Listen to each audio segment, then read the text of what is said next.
안녕하세요. 양자 알고리즘 응용 수업이고요. 이번에 대학원 수업으로 새로 열렸습니다. 실제 수업은 3월부터 시작하겠지만은 우선 우리 수업이 이제 처음 열렸거든요. 그래서 처음 열리다 보니까 수강생들이 생각하는 거랑 뭐 수업 방향이 맞는지 안 맞는지 모르잖아요. 그래가지고 먼저 우리 수업이 어떤 내용을 다루고 어떻게 평가를 할 거다라고 미리 얘기를 드리면은 이제 여러분들이 그걸 들으시고 이거 내가 생각한 거랑 다른데 하면은 수강 변경 기간에 빠져나가시면 됩니다. 그러라고 미리 좀 얘기를 올리는 거고요. 뭐 그렇습니다. 그래서 이제 어쩌다가 갑자기 이런 수업이 생겼냐? 이제 원래는 응용 수학 특론이 있었는데 뭐 사실 거기 쓰이는 수학 중에서 양자 컴퓨터에 쓸만한 것들을 좀 추리고 뭐 양자 컴퓨터에서 쓸만한 수학 내용을 조금 더 들여오고 그런 식으로 어느 정도 수정이 있었습니다. 이제 그렇게 시작한 것 치고는 수강생들이 많아가지고 좀 어떻게 해야 되나 싶기는 한데 우선 양자 컴퓨터 얘기를 하자면 실현을 위한 하드웨어 수준은 발전 중이죠. 뭐 맨날 뉴스 보면 양자 컴퓨터 된다만다 얘기하고 있는데 언젠간 되겠죠. 근데 그 하드웨어가 나오기 전에 양자 컴퓨터에서 쓰는 수학적인 원리는 이미 다 완성이 되어 있거든요. 그러니까 막 모든 알고리즘이 있다라는 것까지는 아니고 여기가 그냥 대충 어떻게 굴러간다는 그 수학적인 내용은 다 있습니다. 그러니까 이제 그걸 가지고 어떻게 잘 써서 우리한테 필요하게 알고리즘을 짜냐 하는 거는 이제 그 다음 문제가 되는 거죠. 그래서 그런 것들을 개발하고 뭐 얘기할 수 있는 툴kit들 이미 다 사용 가능합니다. 그다음에 뭐 이제 이걸 만드는 IBM에서는 지금 2027년 정도면 쓸 수 있지 않겠냐라는 얘기를 하고 있는데 그건 이제 파는 업체 입장이고요. 실제로 어떻게 될지 잘 모르죠. 어쨌든 간에 그래서 결론적으로는 곧은 어느 정도의 곧인지 모르겠지만 하드웨어는 나올 거다. 나오면은 쓸만한 데선 쓸 거다. 그 쓸만한 데라는 걸 양자 우위라고 합니다. 그래서 쓸만한 데에선 쓸 거고 그러면은 이 수업을 듣는 여러분들도 혹시라도 양자 컴퓨터 쓰면 좋은가 아닌가 정도는 미리 생각해 볼 수 있잖아요. 그 다음에 좋으면은 이렇게 써야지 하는 계획도 세울 수 있고 특히 이제 우리는 자율운항 시스템 공학과니까 뭐 어떤 실체가 있는 물건들을 다루잖아요. 그래서 실체가 있는 실제 산업 분야에서 양자 컴퓨터를 어떻게 쓸까 하는 거에 대한 계획이 필요하겠죠. 그래서 거기에 대해서 하는 게 이제 우리 수업이 되겠습니다. 밑에 있는 거는 IBM에서 만들어 놓은 양자 컴퓨터 활용 로드맵인데 뭐 비슷한 얘기입니다. 2026년, 27년에 본격적으로 모든 걸 다 하겠다라는 소리까지는 아니더라도 이제 그래도 쓸만하게 어느 정도 이 뭐라고 해야 되죠? 특정 분야에서는 사용할 수 있는 그런 가능성을 보겠다 정도로 여러분들이 이해를 하시면 될 것 같습니다. 이제 양자 컴퓨터를 왜 쓰냐라고 하면은 뭐 여기저기서 많이들 얘기하잖아요. 뭐 계산이 빠르다거나. 근데 진짜 빠른지는 잘 모르겠고요. 써본 적이 없어서. 우선 얘기를 드리고 싶은 게 좀 특이한 부분부터 얘기를 합시다. 그러면 란다우어 원리라고 해가지고 있는데 이게 뭐냐면은 데이터를 썼다가 지우면은 그 과정에서 열 에너지가 난다라는 거예요. 뭐 저기 거칠게 얘기하면 지우개로 지우면 열이 나나? 그냥 하는 얘기고요. 실제로는 있던 이 정보를 유지하고 있다가 그 정보를 유지하고 있는 상황이 깨지면서 엔트로피가 높아지니까 열 에너지가 생기겠죠. 그 얘기입니다. 그래서 정보 삭제에 따른 엔트로피 증가가 고전적인 컴퓨터는 항상 있어요. 뭐 여러분들이 잘 의도를 했건 안 했던 간에 계산 같은 걸 하다 보면 아니면 무슨 작업을 하다 보면은 중간 변수들이 있고 그 변수의 값을 썼다가 지웠다가 뭐 등등 하죠. 우리 저기 포문 같은 거 돌리면 계속 거기에 뭐 썼다 지웠다고 업데이트 하잖아요. 그런 과정에서 열 발생이 있습니다. 근데 양자 컴퓨터는 계산 원리상 그게 그렇게 안 돼야 되거든요. 그래서 썼다 지우는 게 없이 모든 정보가 보존돼서 결과만 봐도 원래 어떤 문제였는지를 다시 되짚어 갈 수가 있어요. 정보에 손실이 없습니다. 정보에 손실이 없는 가역 연산을 해야 되는 거고요. 그렇게 돌려야 돼요.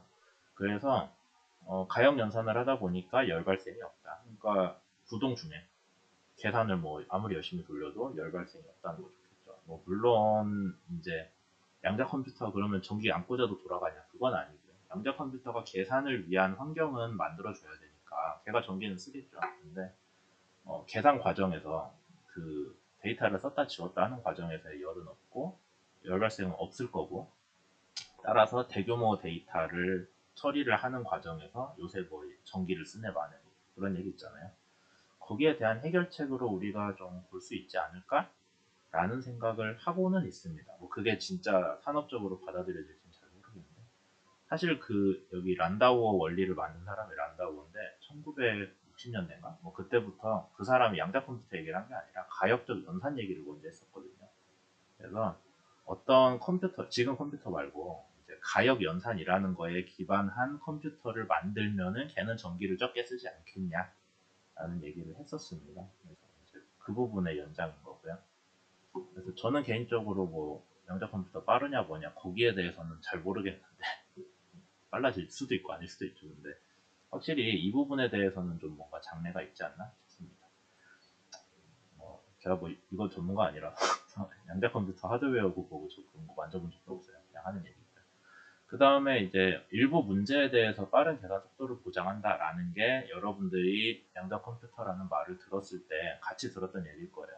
뭐 일반적으로 빠르다 하고 일부 문제라는 얘기는 빼고 뭐 그러긴 했는데, 실제로는 빠를 만한 문제를 여러분들이 빠르게 할 수 있게 알고리즘을 짜줘야 빠르게 되는 거예요. 그냥 뭐 아무거나 했을 때 양자 컴퓨터에서 다 빠르게 돌아갑니까? 그건 전혀 아니고요. 그러면 빠르다는 걸 우리가 뭐라고 하냐? 양자 우위라고 합니다. 그래서 양자 우위 환경에서는 양자 우위라는 어떤 조건은 뭐냐면은, 그러니까 똑같은 문제를 여러분들이 알고 있는 고전적인 컴퓨터랑 둘이 비교를 했을 때 더 빠른 연산이 가능하다. 그게 양자 우위고, 그럼 더 빠르니까 양자 컴퓨터를 써도 되겠네요가 되겠죠. 뭐 물론 컴퓨터를 쓰는 데 대한 비용 같은 거는 뭐 그 다음 문제지만, 그 다음에 양자 컴퓨터의 알고리즘이 뭐 개발이 된다면, 적절한 알고리즘들이 계속 나온다면은 우리가 양자 컴퓨터를 썼을 때 양자 우위가 있다라는 부분들이 더 늘어나겠죠. 이제 그런 부분들을 찾아보자라는 게 우리 수업에서 보는 거고요. 그럼 양자 컴퓨터 무조건 좋냐? 그건 아니고 한게 있습니다. 우선 아까 얘기 드렸던 가역 연산 문제인데, 가역 연산이라는 건 그럼 뭐냐라고 하면은 행렬 곱으로 구현이 돼야 됩니다. 모든 연산들이 행렬 곱이고, 뭐 그중에 유니터리 행렬이라고 하는데 뒤에서 본 수업에서 다룰 거고요. 그냥 행렬 곱으로만 연산이 표현된다라고 보시면 됩니다. 그러면 우리가 컴퓨터에서 쉽게 하는 여러 가지 연산들, 뭐 그런 것들이 행렬로 구현이 되나? 라는 거 먼저 하나하나 생각을 해야 되고요. 안 되면 안 되는 거겠죠. 되면은 이제 시도해 보는 거고. 그래서 여러분들이 생각하는 것 이상으로 고전적인 컴퓨터는 비가역적인 부분이 되게 많아요. 이제 근데 그걸 억지로 가역 연산화를 할 수가 있냐 없냐라는 게 양자 컴퓨터를 각 분야에서 쓸 때 가장 먼저 걸리는 부분이 될 겁니다. 그 다음에 이제 또 하나는 양자 컴퓨터가 갖는 태생적인 그 문제인데, 그러니까 양자 상태라고 써놨지만 실제로는 데이터 전체라고 보시면 돼요. 여러분들이 해석해서 원하는 데이터를, 해석해서 보고 싶은 데이터 전체를 알 수 있냐? 그걸 뭐 토모그래피라고 하거든요. 토모그래피라는 말 들어보신 분들이 있을 거예요. 이렇게 일부 정보들만 봐가지고 그거를 모아서 전체를 재구성하는, 추정하는 게 토모그래피인데, 그게 현실적으로 불가능합니다. 그러니까 여러분들이 원래 양자 컴퓨터라는 거 계산을 하면은 그 결과가 이렇습니다 쭈루룩 보여주는 게 아니라, 여러분들은 그 중에서 일부만 난 이거 보겠다 하면 걔만 알려줘요.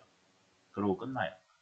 그러다 보니까 나는 전체를 알고 싶은데 라고 하면은 그걸 무한히 반복을 해가지고 하나하나 들여다보는 거를 끝도 없이 하다 보면 언젠가 원래 데이터처럼 되겠죠?